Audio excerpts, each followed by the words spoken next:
Supercrack Estrella presenta. Apocalipsis Zombie surgirá según la ley de los contrarios. Sé que no está en mi mano cambiar nada, pero si al menos pudiera dar luz sobre la oscuridad reinante, distinguir entre personas limpias e impuras, es una buena señal de los tiempos que vienen. Solo hubo un impacto, una parada, y es que algo no está bien observando lo que ocurre en China con confinamientos en fábricas. La libertad de expresión terminó en esa reunión de los satánicos en Noruega, que años más tarde se confirmó en Sicilia. Allí ya tenían claro el futuro para nosotros. Sin duda vienen grandes cambios para la humanidad, pero en resumen lo que nos espera será ley de la unidad y lucha de los contrarios. La verdadera lucha de nuestro mundo es contra ese contrario invisible. La idea de las contradicciones preocupa desde hace mucho a los hombres de ciencia. Los metafísicos, por ejemplo, basándose en que no debe haber contradicciones lógicas formales, afirmaban que tampoco en la naturaleza debe haber contradicciones, propiedades, aspectos ni determinaciones opuestos. Ley de la unidad y lucha de los contrarios como ley universal de la realidad y de su conocimiento por el pensamiento humano. Expresa la esencia, el núcleo de la dialéctica materialista. Cada objeto contiene contrarios. Por contrarios, el materialismo dialéctico entiende los momentos, aspectos, etc., que se encuentran en unidad indisoluble, se excluyen mutuamente, y esto no solo en relaciones distintas, sino además, en una misma relación, o sea, se interpenetran mutuamente. Su unidad es relativa, su lucha es absoluta. Y es que la vida es una lucha, es absoluta. Desde el mismo día que nacemos y no entendemos nada, a entender con el tiempo que algún día ya no existiremos. Cuando miro las fotografías de hace 200 años, pienso en esas personas que ya no están en el mundo de materia, donde se esfuman todas nuestras emociones y vivencias cuando dejamos de estar en el mundo material. ¿Acaso hay otro mundo inmaterial, un mundo contrario al nuestro? La lucha de los contrarios significa que la contradicción dada en el interior de la esencia del objeto se resuelve sin cesar y que asimismo sin cesar se reproduce, lo cual lleva a transformar el viejo objeto en un objeto nuevo. Y en cierto modo, esto no es la reencarnación, nacer y morir y nacer, otra lucha de contrarios. ¿De verdad nada queda después de este mundo de materia? Con esto, tal ley permite explicar la fuente objetiva interna de todo movimiento sin recurrir a fuerzas extrañas de ninguna clase, permite concebir el movimiento como automovimiento. Esta ley pone al descubierto la auténtica unidad concreta de la multiplicidad como identidad concreta, y no muerta. Algo más tiene que quedar de nosotros en lo material. Después de todo, la vida es un sueño, y los sueños son. Con esto permite reproducir la totalidad concreta y el desarrollo del objeto en la lógica de los conceptos. Ello explica que la ley de la unidad y lucha de contrarios constituya el núcleo de la dialéctica. En la ley enunciada se expresa de la manera más concentrada la oposición del pensamiento dialéctico al metafísico, el cual concibe la fuente del movimiento solamente como distinta del propio movimiento y, externa al mismo, y la unidad, como un más allá para la diversidad. La misma posición sustentan también algunos filósofos burgueses de nuestro tiempo. Por ejemplo, el filósofo reaccionario norteamericano Sidney Oak afirma que pueden ser contradictorios los razonamientos, las afirmaciones, las demostraciones, pero de ninguna manera las cosas ni los fenómenos. En el átomo existen contradicciones, aspectos opuestos, en las cosas mismas, en la naturaleza. Si examinamos el organismo del hombre y de los animales, veremos que en él se producen simultáneamente dos procesos contrarios. Sus células crecen y, al mismo tiempo, perecen. Y si cesa uno de estos procesos, el organismo muere. En nuestra vida encontramos a cada paso ejemplos de este carácter. Se trata de contradicciones de la propia naturaleza. Y es imposible eludirlas. Por lo menos en el mundo material, toda persona comprende en qué sentido empleamos la palabra contrario. Son contrarios el polo norte y el polo sur de la esfera, y, por tanto, de la Tierra, el lado derecho y el lado izquierdo del camino, etc. Cuando comparamos o confrontamos unas cosas con otras y vemos que sus propiedades son dispares hasta el extremo de que podemos oponerlas entre sí, decimos también que tales objetos o fenómenos son contrarios. Por ejemplo, un hombre bueno y un hombre malo. ¿Por qué oponemos entre sí semejantes fenómenos o acontecimientos? Porque uno de ellos excluye al otro.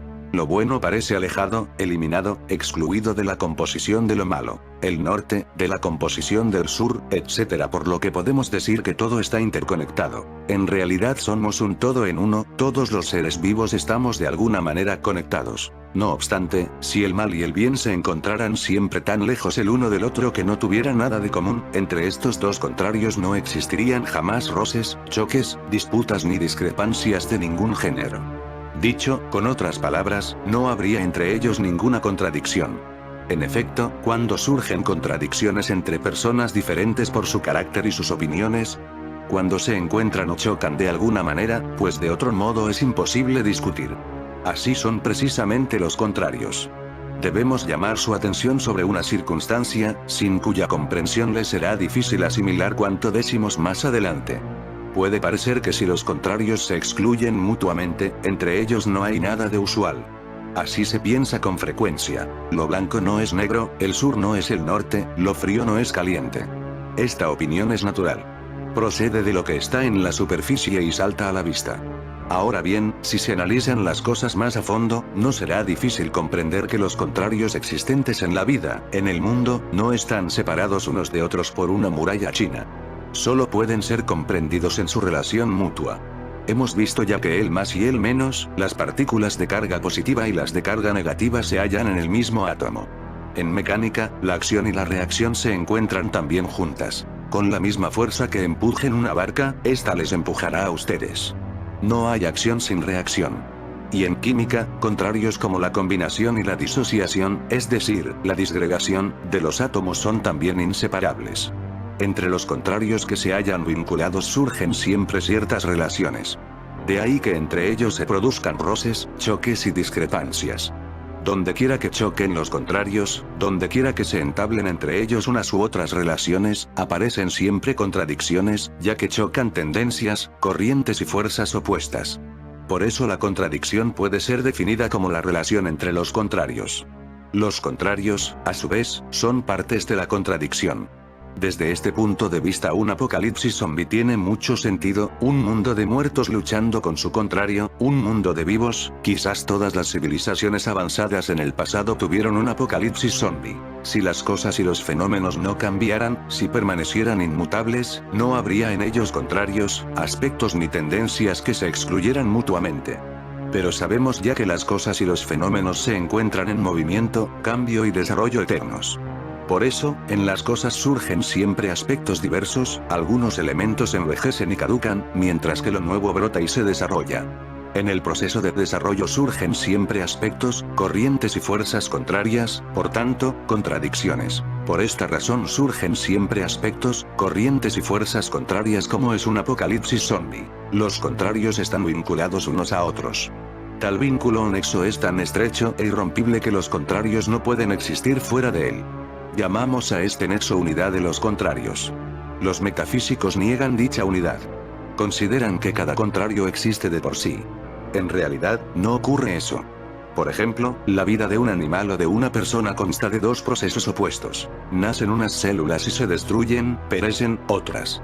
Pero imagínense un individuo que dijera, para prolongar la vida hay que detener el proceso de extinción, de destrucción de las células, proceso de disimilación, y dejar únicamente el proceso de renovación, de creación de nuevas células, proceso de asimilación. Entonces las células no harán más que renovarse. Quien razonara así caería en un profundo error, porque el quid de la cuestión está precisamente en que la vida consta de dos procesos contrarios e imposibles de separar. Quien intente destruir uno de los contrarios, destruirá también el otro y, por tanto, la propia vida. El proceso de la vida es único y, a la vez, contradictorio. La unidad de los contrarios se entiende también en otro sentido, en el sentido de su identidad. Esto significa que, en determinadas condiciones, los contrarios se transforman el uno en el otro. Lo húmedo, por ejemplo, se seca y lo seco se humedece. En este caso, los contrarios cambian de sitio, ya que se han producido los cambios correspondientes. Un objeto caliente, al entregar su calor al mundo circundante, se enfría, etc. El carácter relativo de la unidad se manifiesta asimismo en que los contrarios jamás coinciden plenamente. En efecto, ¿cómo pueden coincidir plenamente, por ejemplo, la asimilación y la disimilación? Se trata de procesos distintos que se sustituyen mutuamente, se hacen idénticos, pero no por completo, es decir, no de una manera absoluta, sino relativa.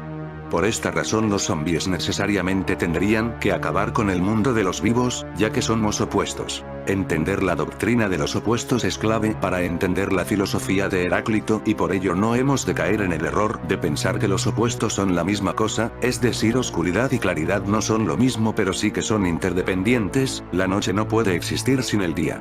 La lucha entre los opuestos genera una armonía cósmica reflejada en la naturaleza y por ende en los seres humanos.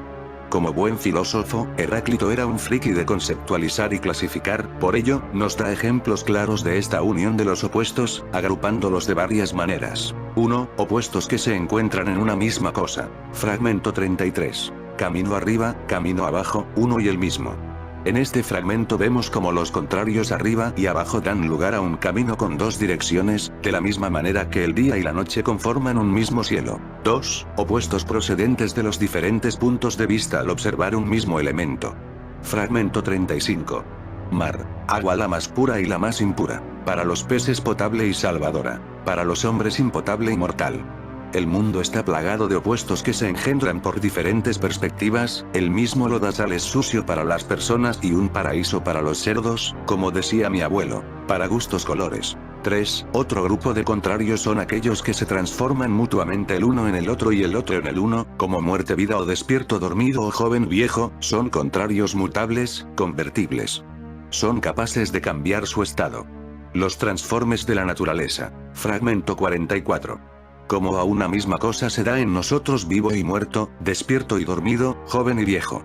Pues lo uno, convertido, es lo otro, y lo otro convertido, es lo uno a su vez. Heráclito con su teoría de los contrarios, da salida a un problema filosófico de gran calibre discutido en la antigüedad, y es el problema de la unidad y la multiplicidad. De cómo lo uno se puede transformar en muchos. En este caso lo uno se mantiene tensionado por los opuestos, múltiples. El fuego. El fuego es un elemento interesantísimo y controvertido a más no poder en la filosofía del deceso. El fuego representa el orden material del mundo que siempre ha sido, es y será. Dicho fuego no es creación ni divina ni humana, es increado y no tiene ni principio ni fin, es eterno, está claro que ni hartas de vino podemos conocer qué es eso de la eternidad, ya que desde nuestra finita vida, la concepción del tiempo que tenemos es lineal, con su principio y su fin. Fragmento 51. Este orden del mundo, el mismo para todos, no lo hizo Dios ni hombre alguno, sino que fue siempre, es y será, fuego siempre vivo, prendido según medida y apagado según medidas. Para captar el fuego de Heráclito nos hemos de imaginarnos una moneda con dos caras. Por un lado está el fuego, que es el constituyente material del universo, y por el otro lado está el logos, que es el constituyente racional, algo así como las reglas del juego del universo, materia y razón, fuego y logos, en una misma moneda que es el cosmos. Pero como el fuego que es un solo elemento da paso a la variedad de elementos que encontramos en el mundo, Heráclito nos dirá que este fuego fluctúa, se enciende y se apaga y así da lugar a diferentes transformaciones que se materializan en otros elementos, siempre con la medida de la razón, las normas del juego ya comentadas. Este fuego se ha interpretado y se puede interpretar de dos maneras distintas. Me encantan las peleas filosóficas. Como arjé, como constitutivo físico del que están hechas todas las cosas. Por ejemplo, para Tales de Mileto el arjé es el agua. O de una manera más simbólica, también se puede entender el fuego como la representación del cambio constante de lo sensible, representación de un cambio que nunca cesa.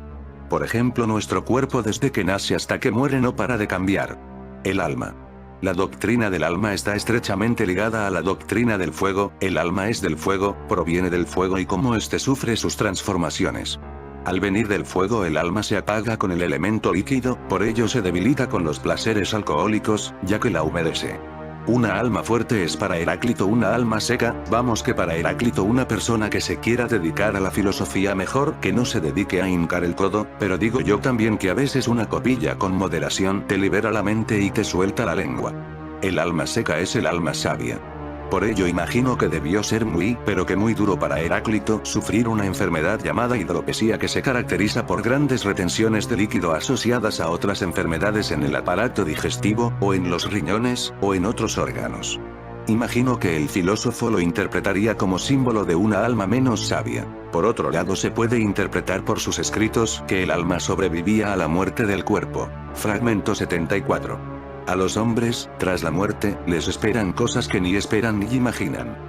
Esta alma que fluctúa como el fuego la hemos de mantener seca y sabia con la esperanza de un más allá inimaginable. En conclusión, tras ver varias caras de la filosofía heraclitiana, logos, cambio, contrarios, fuego y alma, me da hasta pena acabar el escrito. Para mí es uno de esos autores que revisionas a lo largo de los años y cuya concepción va variando. Su filosofía del cambio me ha servido a nivel personal para sofocar alguna encrucijada filosófica en la que me he encontrado y por ello le guardo especial cariño. No descarto que tras unos meses y otra relectura estos dos artículos se conviertan en trilogía, o quién sabe, quizás una saga, solo el tiempo lo dirá. En fin, amigos de Supercrack Estrella, si el video te gustó, pulgar arriba.